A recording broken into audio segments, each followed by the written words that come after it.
Welcome back. Would you like to know how to increase your influence at work? Well, today that's what we're going to be talking about. We've got somebody who's a master of this topic, so stay tuned.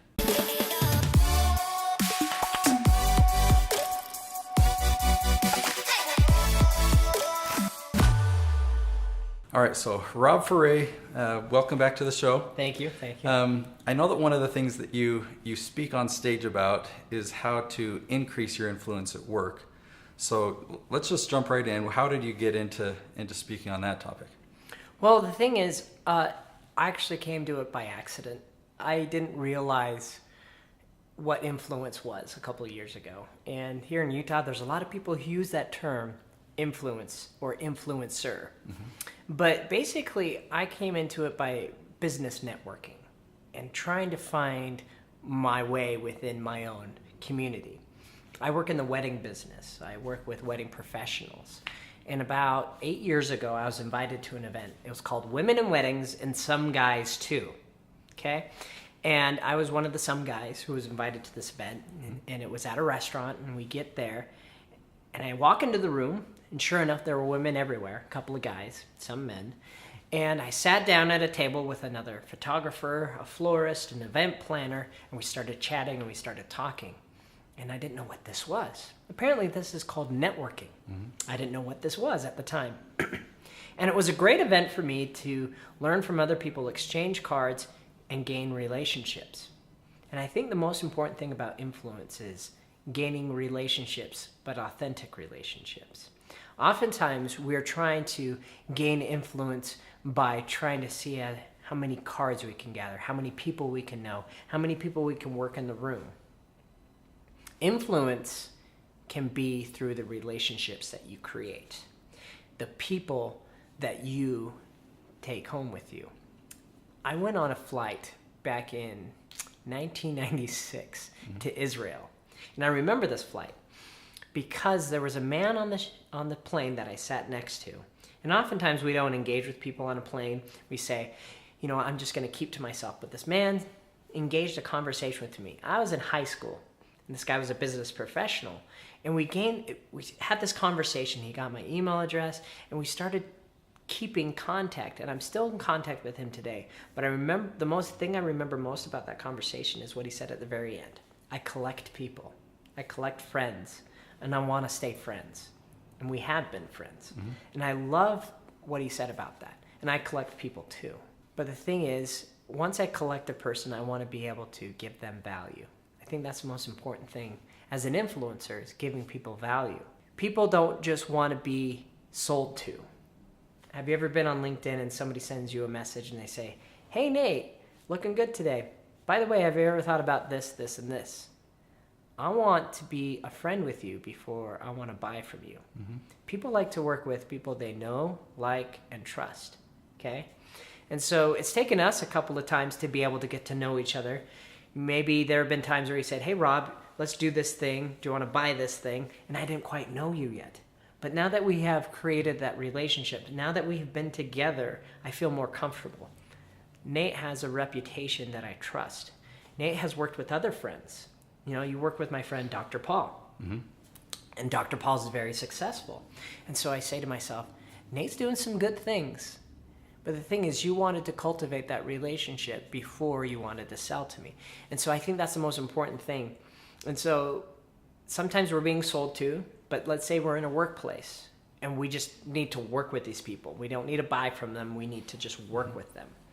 We want to be able to have a relationship that is authentic. Because that's one of the hardest things, is having an authentic relationship with people and breaking down our walls, breaking down our barriers. How often are you interacting with people at the workplace or in general, and people are just, "Hi, good to meet you." They're just on the surface. Mm-hmm. There's nothing below that. So I like what I'm hearing here. A lot of times at least when I think about influence, I'm thinking about the persuasion part of it. Yeah. But you're talking about connection, yes. and a word that's come to my mind is, as you've been explaining this, is impact. Yes. And so at least for me, when I think about influence in terms of impact, I am thinking about connection. I am thinking about building relationship, how I can serve them, making Yeah. an impact versus the persuasion part of it, which I Right. think that's, once you have a connection and you have a message to share, I think that persuasion is an important part of influence. But I like the direction you're going with that. Yeah. And influence for me is people that inspire others to do more, to be more. And often influencers are looking to sell, right? We need to make a living. And so if you're a professional influencer, you have something to sell, but you don't want to push that on somebody. Influencers that I've worked with have never tried to sell me. They sell them on themselves as a person, as a relationship. And people we want to work with, somebody that we want to be a part of their world. And I often work with DJs within my circle of influence, people within the wedding industry. And the thing is, DJs now approach me about coaching and training. They want to talk to me like, how did you learn this? What are you doing? How can I learn from you? Instead of me saying, Nate, your MC skills, they could a little do brushing up. You know what? Here's my card. Give me a call. No. It's them looking at me for inspiration. And the thing is, if you give value, if you inspire people, you're an influencer. You may not see the monetary gain, but why are you doing this? Think about it, too. Be authentic to what your motivations are. And if your motivations are to get paid, then I don't think that's going to work. But if your motivation is to help people, to become more, to become better, I can help with that. Let's talk about that. So are you saying then that influence is not a tactic? There can be strategy behind it, and I think there is. But I think the most important thing is being yourself and being somebody that people want to be around. And I'm trying my hardest to up my Instagram rating and getting people to watch my Instagram videos. But also in the same regard, I think about it and I say, well, what value am I giving people on Instagram right now? I'm entertaining. They're seeing some fun parts of my life, but I'm not out there giving them inspiration. And I look at my friends who have high Instagram followers. And the reason they have high Instagram followers is because people are finding value from what they're putting out into the universe. So what are you putting out into the universe that is giving people value and inspiration to do more, to be more? And so there's different ways to become influential, to give influence. But I think it also comes from that word, once again, impact, inspiration. So a question that people ask a lot, there's a lot of online searches for influence at work. What are some ideas or tips that you can share for people who are in the workplace and they want to have more of that impact? So one thing I talk about is creating a movement, right? How do we get people to follow? How do we get people to be a part of something bigger than ourselves? And I think one thing that people aren't doing enough of in the workplace is gratitude, giving gratitude, saying thank you. If you could be that person in your workplace where you are the gratitude fairy, the gratitude giver, you can shift your company culture. Imagine if people now are saying thank you instead of saying, what can you give to me? Where is that paper? Where is that report? Thank you so much, Nate, for your paper the other day. Thank you so much, Nate, for that video. Thank you so much for this. And if you just start being that gratitude giver, that's one way I believe you can increase influence. Now, don't be a pushover. Don't say yes to everything. You can say no. So gratitude does not equal saying yes to everything, but being grateful and thankful. And here's the thing, I think the most influential people at the work are not necessarily the managers or the people in charge. It can be the peers. How do you treat your fellow peers? And if you are a manager, do you treat your people like a peer? Because they want that human connection. And then there's some people who just show up and do their job and leave.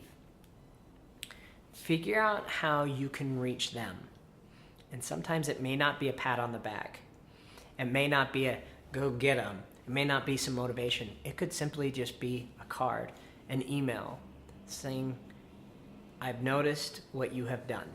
Thank you so much. And talk about what they're doing. People like to be complimented. People like to be noticed. People want to know that they have meaning in the workplace. How can you influence it that way? By just noticing and giving gratitude. So for one final tip, but maybe I'll frame it up in a specific way. Let's say that there's an employee, man or woman, that's they like their workplace, but they don't really feel like they have a voice, and they want their voice to be heard. They want their employer to take more notice of their ideas. What can they do? I mean, so you've shared some good tips already. Showing gratitude. Yeah. That's That's a tough one. And I think, sometimes people go about it the wrong way. Backdoors, by saying, Nate, I don't know what I need to do to get the boss to notice me. The boss is a tool. I hate the guy or whatever.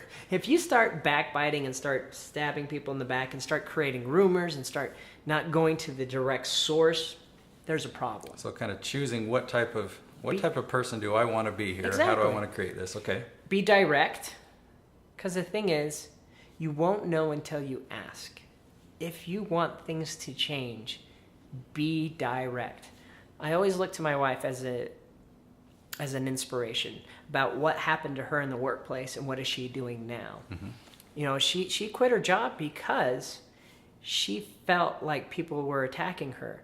Once she got Employee of the Year, this is a crazy thing, she got Employee of the Year, people were now gunning for her because, she thinks she's the queen of the world now, which she didn't, but people now started gunning for her job. And so it took such a toll on her, she decided to leave. And what she wished she could have done is told direct people who were in the level of management how to change what was going on. And so now she is in the performing world. And she is now direct in what she wants. And she tells people what her goals are. And I see this with my friends all the time. I have a goal to do this. If you tell people your goals and where you want to be, people either want to help and help you be more. So be direct with where you want to go, what your goals are, because if you're not, you're just going to be spinning your wheels. And that's what happened to me. I used to live in Orlando, Florida. I used to work at the Nickelodeon Hotel, and I had a goal to be the top host at that hotel. But I didn't tell anybody other than my manager who had left. And so by the time I felt disillusioned with the job, nobody really knew where I wanted to be, what my goals were. They were just in my head. So be direct, write down your goals, tell somebody. I've also heard about business coaches, life coaches. These are great people to bounce ideas off of. Yeah, maybe they could help you exactly speak your voice or speak up. And I think it's always good to have somebody. If you don't have a spouse, if you don't have a partner, if you don't have somebody you can bounce ideas off of. Nate, that sounds a little too harsh. Have you thought about saying it this way? Because maybe you don't know what your voice sounds like to others. Either your speaking voice, your writing voice, whatever it may be, when you want to communicate with somebody, have somebody else to bounce those ideas off of. And let's say you are writing an email where you are being direct. Let it sit. Let somebody else read it before you send it out into that universe, before you tell your manager, this is how I feel. Because nothing's going to happen if you just sit there and think about it and stew. And one of my biggest regrets is not taking that step and telling people, this is what I want to do. Instead of being like, I'm just going to will it to happen. And you can will it to happen, but it might take a lot longer. Mm-hmm. So being direct, letting people know where you want to go and what your goals are can definitely propel you to where you want to be. Cool. All right. Thanks, Mr. Rob. Be sure to subscribe, of course. If you watched this far in the video, Rob, how do they find you if they want to connect? Yeah, my website, robferre.com. And you spend a lot of time on Instagram? I'm a lot on Instagram at robferre, ROBFERRE. I'm also on LinkedIn. If you want to connect on LinkedIn, I love that too. Just don't try and sell me anything.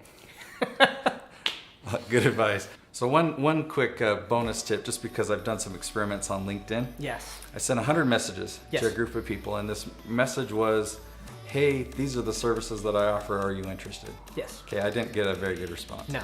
Second message I sent out to another group of 100 people. Yep. And the message was, hey, here's a resource that might help you. So instead of trying to sell them, I was like, oh, I'll just share them a YouTube video that will help them. Yep. Terrible response. The third message, though, I took myself out of the equation. They didn't know me. Why would I want to help them, or why would they want help from me? But instead, I sent them a message of compliment, saying, hey, I took a look at your profile, and you're doing some really amazing things. I'm impressed by this and this. Keep up the good work. That's all I said. Yep. I got between a 65 and a 70% reply rate. Yep. Where they would reply to me saying, thank you. Yep. Or they would say, hey, thank you. I also checked out your profile. It looks like you're doing some amazing things. And I went to your website. So anyway, if you want more details on that, you can find, I'll put that video up here.